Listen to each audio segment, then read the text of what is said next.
E o importante órgão aqui, não só na cidade, mas na vida da sociedade como um todo. Fernanda, muito bom dia.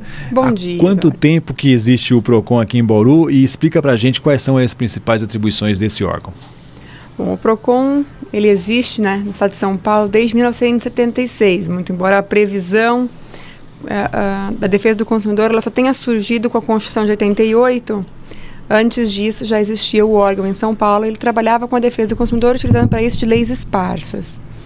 Depois é que veio a previsão. Realmente, aí foi criado, depois de um período, o Código de Defesa do Consumidor. Eu estou no órgão já há quase 9 anos. E nós estamos aí agora nessa luta, né? Existe a implementação cada vez mais de leis que buscam assegurar, porque a todo momento observa-se que há uma manobra, muitas vezes da empresa, para burlar um pouco da lei. Porque existe uma proteção muito maior, uma guarida muito maior conferida por essa legislação. Ô, Fernando, uma coisa aqui que vocês têm percebido lá, quais são as principais queixas dos consumidores? A maior parte das queixas está relacionada ou à prestação de serviço, né, e geralmente nesse sentido, a cobrança indevida na prestação desses serviços, ou a vícios no produto, que a gente popularmente chama de defeito, né? Mas só para corrigir aí, defeito é aquilo que traz dano à saúde. Vício é aquilo, quando o aparelho não funciona devidamente, mas eu não tenho um risco à saúde, um dano à minha saúde. E como que funciona, até para as pessoas em casa entenderem, depois que o PROCON recebe uma reclamação de um consumidor, como é que é esse encaminhamento até a resolução junto às empresas? Como é que é esse trâmite? O consumidor, então, ele comparece até o órgão, ele vai narrar a lesão que ele supostamente sofreu, né? A gente fala supostamente porque cada um tem a sua versão aí dos fatos, pois né? né? Então ele chega com a narrativa dele da situação. E os técnicos vão apurar se realmente aquela situação trazida, ela realmente configura uma lesão ao consumidor. Porque muitas vezes o consumidor ele vai acreditando ter um direito e não existe. Porque é disseminada na sociedade a existência de alguns direitos que na verdade não existem, não tem previsão legal. Tem muito mito em verdade. Tem muito. Vou pegar um exemplo clássico. O direito a trocar um produto quando não serviu. Isso não tem previsão. Né? Então esse é só um dentre vários. Eu vou no mercado, eu quero comprar uma unidade do Danone, só vende a bandeja. Então tem pessoas que divulgam erroneamente na imprensa que eu posso ir lá e fracionar, eu não posso, estou descaracterizando o produto. E essas pessoas elas vão buscar o órgão, né? A gente teve aí essa semana uma polêmica muito interessante. Saiu uma notícia acho que foi até no UOL, e mencionava que uma loja em Natal, ela teria anunciado um computador por R$279. Certo. E os consumidores exigiam a venda daquele produto. E o que chama atenção na matéria é que o PROCON teria ido até lá, né, para exigir o cumprimento. O valor correto seria R$2.990. Acho que era uma televisão de 50 polegadas. E o PROCON autuou. Um absurdo, não existe amparo legal para isso. Então, muitas vezes o consumo... Por que não existe? Porque a gente vê que é uma discrepância de valores. Jamais se praticaria no mercado, até porque nem o preço para fabricação seria esse. Então, toda vez que a gente tem um erro claro, né, a gente trabalha com o artigo 4º do Código de Defesa do Consumidor, que é a boa-fé e o equilíbrio nas relações de consumo. Eu não posso querer tirar vantagem numa situação que eu consigo perceber tranquilamente que foi um erro. Né? Então, a postura do órgão também foi equivocada. É preciso, inclusive, se apurar se de fato houve essa suposta autuação. Como foi? Se aconteceu, ela deve cair, ela não deve se sustentar. Mas é muito comum que consumidores busquem o órgão em situações semelhantes.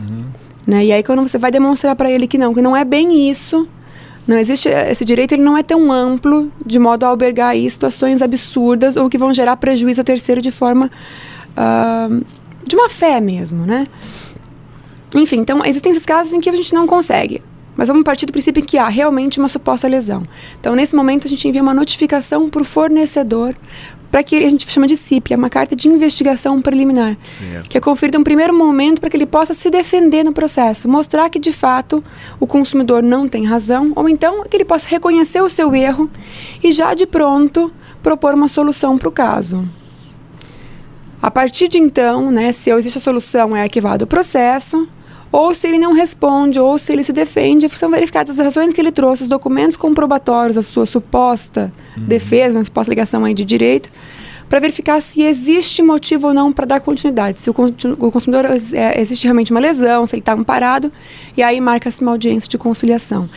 Restando infrutífera, encaminha-se para o juizado com quem nós temos convênio. Perfeito. E dentro da atuação de vocês, vamos falar aqui mais da SUDA de Bauru, qual é o grau de resolutividade das reclamações que o PROCON recebe? Em quanto tempo, em média, uma situação dessa, por exemplo, é resolvida? Um processo costuma durar até aproximadamente 60 dias. E o grau de resolução dos casos, de forma positiva para o consumidor, está um percentual um pouco acima de 80%, 82%, 83%. Que é um negócio muito bacana, quer dizer, mostra realmente, quer dizer, o trabalho muito sério. O PROCON é uma instituição seríssima, né? E as empresas também passaram a reconhecer essa seriedade do trabalho. Então elas têm procurado. É um órgão também sério, é um órgão que eu falo, é um dos poucos órgãos que a gente pode dizer que não é nem aparelhado, né, hoje em dia. Inclusive, eu estava pesquisando, dentro das pesquisas aí de avaliação, se não me engano, está entre os 3 órgãos mais bem avaliados, né, em grau de confiança, né, da população. Avalia o PROCON como um instituto sério que ajuda muito eles nessas questões. Exatamente. Eu acredito que, inclusive, porque ele não sofre, ou pelo menos não sofria, não vem sofrendo, influência política mesmo, né? Aqui nós não temos esse problema. Quando eu falo de influência, muitas vezes é quando a gente pensa no macro, né? No estado como um todo.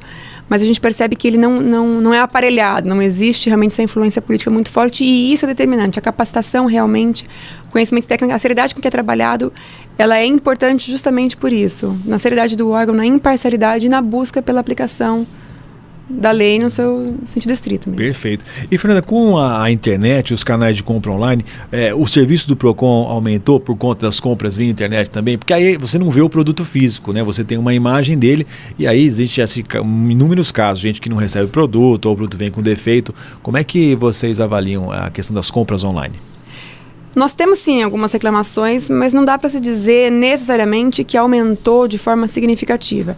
Existem alguns casos em que não existe a entrega do produto e outros casos em que o consumidor ele desiste do produto no seu prazo de arrependimento legal do artigo 49, que são 7 dias, e que a empresa às vezes não faz o reembolso ou ela não disponibiliza um canal para que o consumidor consiga informar sobre a desistência. Mesmo assim, dentro da quantidade de compras que é praticada, a gente pode falar que isso é um percentual muito, muito baixo. A maior parte das reclamações, infelizmente, acaba sendo ligada com aquele comércio eletrônico fraudulento. Uhum. E um bom mecanismo aí de proteção para o consumidor é acessar o site do PROCON, que tem uma lista de sites não recomendados, são sites fraudulentos, ou até mesmo fazer uma busca prévia, né, em outros sites, como o Reclame Aqui, se entrega a idoneidade da empresa, buscar no ato da compra, verificar se existe informação sobre CNPJ, razão social, o endereço dessa empresa e a seriedade dessas informações que são prestadas, porque ela também pode ser falsa. Muitas vezes a pessoa fica tão impressionada com o preço que se esquece de conferir esse tipo de coisa. Exatamente. Quem é a empresa, se faz entrega, como é que está a avaliação dela, não é verdade? Isso mesmo. Você acha, Fernanda, que hoje, até com a grande quantidade de informação, o cliente está mais ciente dos seus direitos, ou ele ainda desconhece? Você até comentou aí, né, que às vezes ele acha que tem algum direito ou não tem. Mas hoje aumentou um pouco mais a informação e acho que os clientes estão mais por dentro do que é possível, que não é possível. Ou você ainda vê muitas incorreções? Eu acredito que sim. Eu acredito que as informações estão mais difundidas realmente. O consumidor está conhecendo um pouquinho mais do seu direito, ele está buscando mais realmente reclamar o seu direito, buscando acesso de comunicação, muitas vezes até direto com as empresas, e quando não tem isso, ele tem buscado orientação no órgão. Mas ainda a gente percebe que existe um certo comodismo, né? Então, por vezes a gente vê as pessoas reclamando de alguns serviços, principalmente prestados, né? Setor público, geralmente. E aí quando as pessoas questionam o número de reclamações que tem no órgão, para comparar, não existe. Então, por vezes o consumidor ele deixa de levar a informação para o órgão, e isso é importante, porque são esses dados que vão fazer muitas vezes com que o órgão consiga ganhar força e movimentar alguma ação em face daquela empresa. E do outro lado, as empresas, você tem percebido que elas estão mais preocupadas em resolver os problemas, ou ainda tem aquelas empresas que procuram lograr aí o consumidor? Eu acredito que, num aspecto geral, existe um investimento um pouco maior na imagem da empresa, e isso passa pelo tratamento do consumidor, né? Então, dar um atendimento melhor, buscar uma solução rápida. E a gente percebe isso tanto no grau de solução dos conflitos no órgão, quanto no pré, né? Então, elas buscam a informação para não ocorrer. Mas a gente não pode dizer isso para todos os setores aí. Existem aqueles realmente que ainda insistem nas práticas, né? Ou que buscam manobras, muitas vezes, para continuar trabalhando de forma ilegal e abusiva. Eu imagino, né, Fernanda, a gente nunca, durante um tempo, as centrais de atendimento ao consumidor, elas cresceram justamente na mesma proporção que o PROCON começou. Isso apareceu ali pelos anos 80 e por aí, né? Foi uma grande evolução. Esses canais de atendimento ao consumidor, eles também estão fazendo o trabalho como deve ser feito, ou ainda as pessoas têm muita reclamação com relação a isso? Geralmente, o que nós percebemos, os saques, principalmente relacionados a produto, eles têm uma eficiência muito alta. O consumidor é que deixa de buscá-los mais das vezes, né? Em relação a outros canais, principalmente relacionados a serviço, é que nós observamos que não existe muitas vezes a solução. E o curioso é que um número muito elevado de consumidores que chegam ao PROCON já tentaram a solução, não conseguiram, e chegam lá dizendo que a própria empresa, o funcionário da empresa, orientou a buscar o PROCON para a solução. E é o tipo de situação que não se consegue compreender. Como que uma empresa não chega a uma solução, né, ela por si só, e ela orienta o consumidor a buscar o órgão, né? Mas acontece com uma frequência bastante grande, geralmente relacionada a serviço, a prestação de serviços. Perfeito. E no que o consumidor deve, então, se atentar para evitar problemas depois que ele adquire um produto e um serviço? Quais são as dicas que você dá? O que nós sempre reforçamos, o consumidor ele deve compreender o seu papel, não apenas de quem tem direito, mas também de quem tem deveres, né? Então, a primeira coisa que eu faço quando eu compro um produto, então, por exemplo, se ele for um eletrônico, eu verifico antes de retirar da loja se ele está funcionando. Se eu recebo em casa antes de assinar o recebimento, a mesma coisa, eu vou conferir o produto que estou recebendo. Nós não temos esse costume.